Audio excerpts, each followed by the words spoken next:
Le Polisario rejette le dialogue international pour régler le conflit. Expert, les ordres des généraux algériens.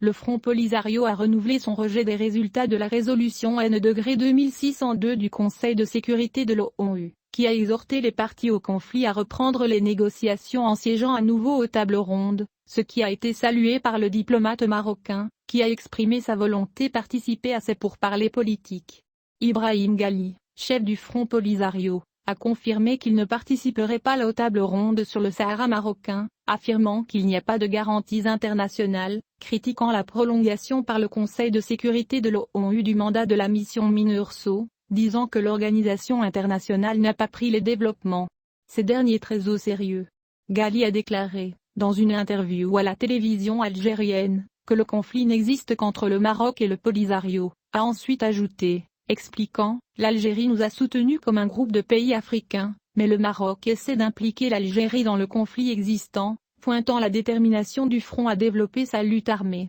L'Algérie refuse également de s'asseoir à la table des négociations aux côtés des autres parties concernées par le conflit du Sahara, et la Russie soutient cette approche, ses représentants aux Nations Unies ayant exprimé leur rejet de la formule du projet de résolution de l'ONU, notamment en ce qui concerne le processus politique. Al-Bachir al-Dakil, un expert juridique qui suit le dossier du Sahara, ancien dirigeant et fondateur du Front Polisario, a commenté le contenu de cette interview médiatique, affirmant que le Polisario met en œuvre les ordres et les instructions de l'Algérie, et là il n'y a pas de décision conjointe entre les deux parties de ne pas participer au format de la table ronde. Al-Dakil a déclaré, dans une déclaration au journal en ligne Express, que le Polisario fait ce que veulent les dirigeants militaires en Algérie, car les événements récents ont montré que l'Algérie est la véritable partie au conflit, après avoir été fascinée par les progrès du développement qui le Maroc s'en sort année après année, notamment en termes de stabilité et de sécurité. Le même expert a expliqué que le Polisario fait désormais l'actualité.